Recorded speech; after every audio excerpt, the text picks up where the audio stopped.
What's up, guys? My name is Alyssa, and you're watching Austin Underground, and I'm here with Sebastian of Palaye Royale. How are you doing today, Sebastian? Wonderful. How are you? I'm good, thank you. So I just want to start this off by asking about tour. You know, you're on like your 5th day. Yeah. How's it been? It's been great. I feel like I've been touring forever though. Like we haven't. Our first show was November. First show of touring was November 1st, 2015. So we're like 620 shows in. Wow. So, but now the past 2.5 months we've been headlining, so it's a lot different of nature versus us opening for bands. And what's different about it? I don't have to listen to anyone's bull. I get to do what I want to do. The kids are here for us, and it's nice to see. And you know, we were very cautious with our selections of bands coming on our American tour, because in Europe we didn't bring any support, and when we were in Mexico we didn't bring anyone, and everything sold out. But here I feel like. And now we have kind of the power to start introducing new bands that we're into, and it's crazy. All these they're all girl-fronted bands that are on this tour. That's what I noticed. That's a big thing. Which is pretty cool. You know, they're all very small bands right now, but I really believe some of them have the potential to do really well. And especially Bones, I think they have something really really cool about them, and it's nice. But yeah, we're 5 days into this North American tour, and just. It's going. Or is there a particular city that you're excited for? We did LA, which was awesome because we 4 years before the show, we used to pass out flyers in front of the venue.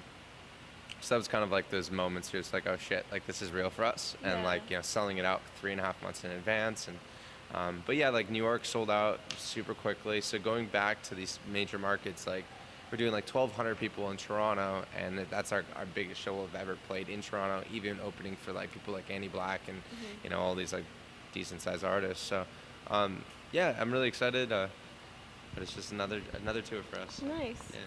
So let's take it back just a little bit.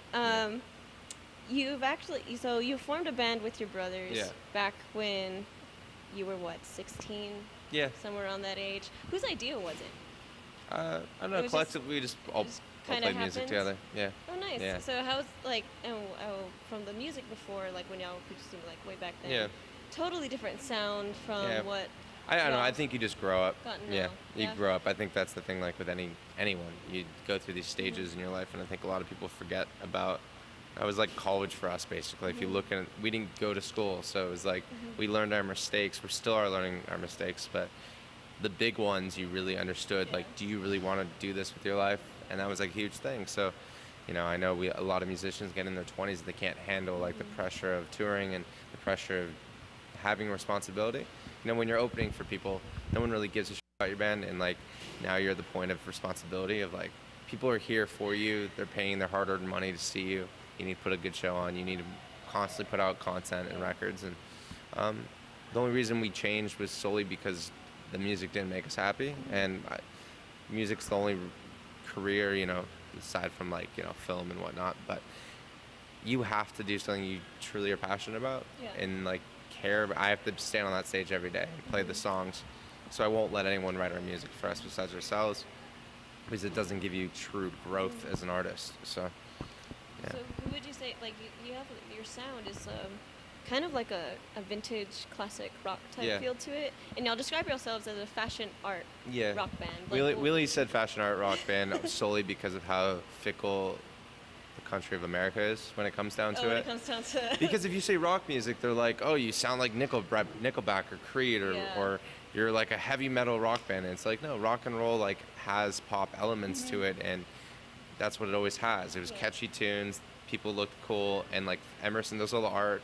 We look cool, we dress a certain way, so that was the fashion. The rock is just the genre we play. I came to the y'all are labeled the pirate, the vampire, and the gentleman. Yeah. So. No, I think it's just important. Music has lost that, and people don't go on stage anymore looking like a musician. They just walk up and it's cool, I'm playing a song today, and it's about the music, but it's also about the aesthetic, because I'm not going to be entertained by someone that I feel I just walked down the street and saw. You know? Yeah. You want to larger than life. I don't care if you're playing for 5 people or 5,000 or 10,000. You should look the part, and you should put the effort in because people, once again, are paying harder money to come watch you play. Yeah. And if you're up there not giving a shit, not caring how you dress, like, that's a part of the whole package, you know? And it's part of the show.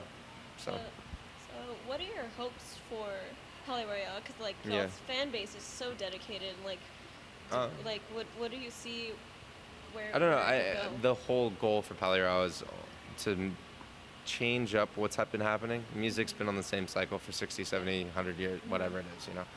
And the way of touring has been the same since the 60s, basically.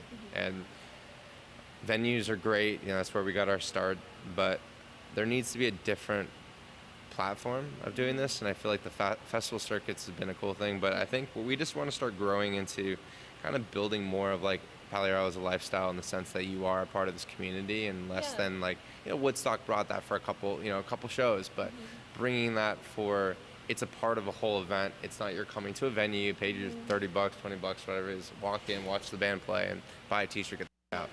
It's like, why not do a 4 o'clock to like, you know, midnight thing, like full festival, like have, you know, 1 or 2 other bands we really give a shit about coming on the road. We want to do it in a circus tent, like on fairgrounds, like make it a whole thing, like start having our clothing line being there, Emerson's artwork, like you walk into this world, the stage isn't the only world we created, it's this whole environment. Yeah. So that's like kind of the next step for us as a band, and it's a lot to do, but we're proving ourselves over and over again. So I think y'all can do it. Yeah. If any band can do it, like I think y'all can just. And everyone's like, "Aren't you scared of like saying those ideas out?" I'm like, "No band, like it wouldn't work. If any other band said we're gonna be in a circus tent playing, it wouldn't work. Yeah, we looked the part to do that, you know. So y'all are so outgoing. And and y'all also just so friendly. And it's really nice to just talk to y'all. Yeah, absolutely. Thank you very much. Yeah, appreciate it.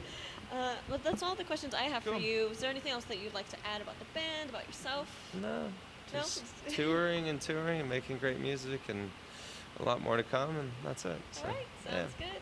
Well, that's all I have for y'all guys. Make sure y'all check out Austin Underground on Facebook, Twitter, Instagram. Make sure you check out Palaye Royale on all of their social media. Would you like to say all that? Or? Yeah, it's just Palaye Royale all across. All right. We got lucky with that. No one has the name Palaye Royale, so awesome. All right, y'all. Bye.